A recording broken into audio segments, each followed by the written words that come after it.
It's showtime. Okay, here we are. How are you? Julie Severco, of course, coming at you live every Friday at 11 o'clock, just as I always do. Here today, we're going to discuss naming your brokerage. Okay, that's always kind of the exciting creative part when you decide to jump out and do something on your own, right? But a lot of agents, I think, tend to hold back a little bit. You know what I mean? Or they don't, you know, think about all of the little aspects that you're going to want to have when it comes to branding your business. A catchy name, a mission statement, things of that nature, right? So I've got a little download for you, of course, and I'll find it and I'll post it in the group, of course, when I'm finished as well. But if you haven't already, you're going to grab that PDF that's naming your own brokerage, and we're going to go through that step by step today. So thank you for joining me. And I just want to remind you that the coaching program is going to be open in the month of December, right? Because that's your last opportunity to pick up some tax deductions for 2021. If you've been thinking about getting serious about expanding your business, if you are already an associate broker, for example, and you just need some help stepping off that ledge and getting everything set up and making that transition, that's what this is for.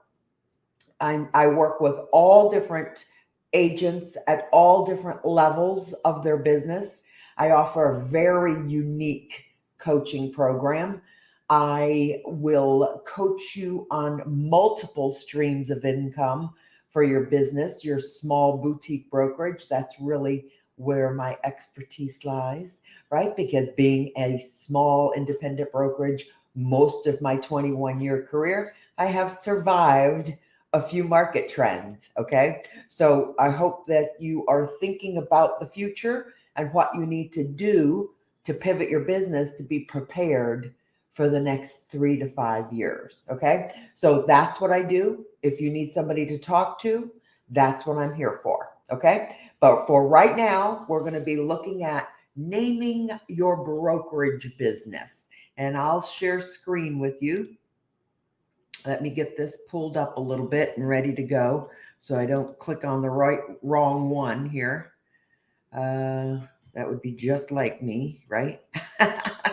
Okay, here we go. I got it pulled up now. Let's hope I hit the right one.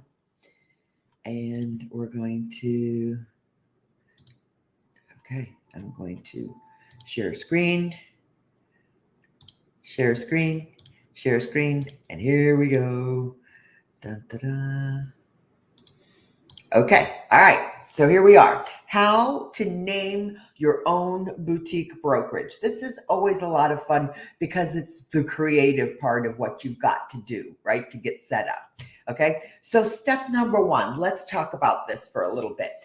Choose a name for your brokerage that does not include your personal name. Okay. It should be something that's marketable and easy to brand. Now, unless you've got a very brandable last name that's maybe Oaks, for example, Oaks Realty, that would be something that can go both directions, right? Oak Tree or not your last name of Oaks, right?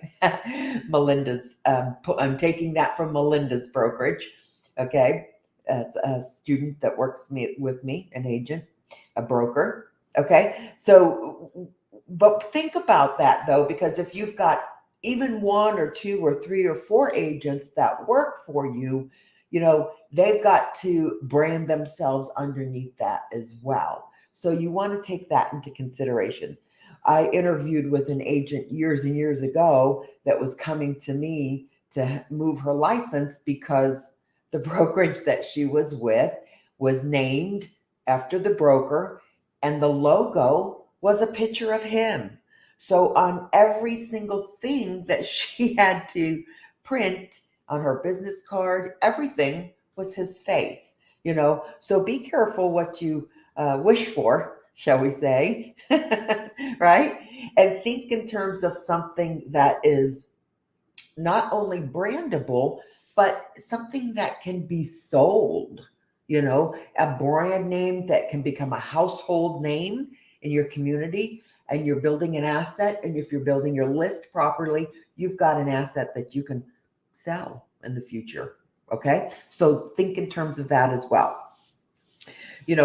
When my husband and his first partner were setting up our brokerage, they first wanted to name it, Severco and Luce. Well, Severco and Luce Realty isn't going to go anywhere beyond Severco and Luce, right? You know what I mean? And besides, it kind of sounds like a law firm, So we were driving down the road one day, and there's a big, huge sign for sale for some acreage, and that's what it said on it: prime real estate for sale, right? And then, of course, it had the brokerage name underneath it. But I thought, there it is. There's our name.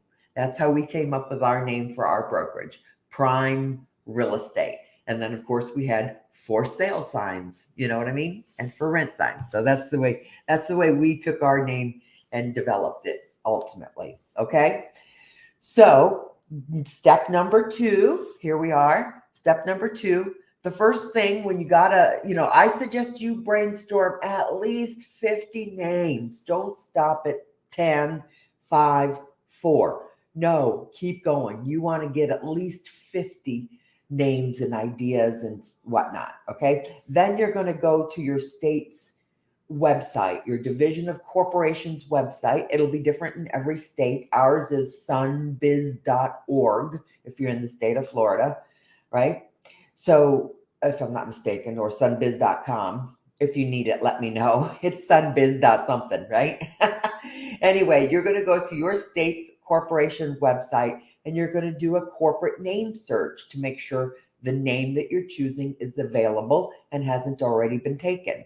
So once that's done, boom, you're going to want to go and check for a domain provider, GoDaddy.com, for example, and make sure that the domain name is also available for the website that you want to choose. And go ahead and get a price for the email account as well. Okay. Otherwise you'll just have to backtrack and get that. So get yourself an email account that is associated with your domain name. And you'll be using that as well, of course, for branding. Then number 4, it's on to creation. You're going to want to jump onto Canva, maybe canva.com if you haven't already introduced yourself to that fabulous website, right? You're going to go and create a logo. Don't stress about it. It doesn't have to be fancy smancy, okay? You don't have to be artistic or to pull this off. Go ahead and go into some templates and play around, and you'll come up with something. And then, of course, put it in the group and you'll get some feedback. And if all else fails, if that's just not your cup of tea, you can jump onto Fiverr.com and pay someone a nominal fee to create a logo for you. Okay. So don't stress about the logo, right? And then the next thing, before you wrap it up, you're going to want to create your mission statement. Put your vision into words and summarize who you serve and what you stand for. Create a short statement of your values, philosophies, and that's going to be the basis primarily for your marketing messages that go out. You've got to determine who your avatar is, who you are going to serve. That's very, very important. Okay. So go ahead. If you don't have this sheet already from me, okay, grab it. That'll get you, just give you a little bit of an outline, to work with, a little bit of a checklist to get started with, to start laying down some of that branding work, even before you get started with anything else. Okay. That's going to be something you're really going to want to start with and focus on. Okay. So let me know if there's anything else I can do for you. And as always, go ahead and just post in the group if there's something I can help you with. Okay. I'll talk to you later. Have a great Thanksgiving weekend. And I hope that everyone enjoyed their holiday yesterday. Okay. Bye-bye.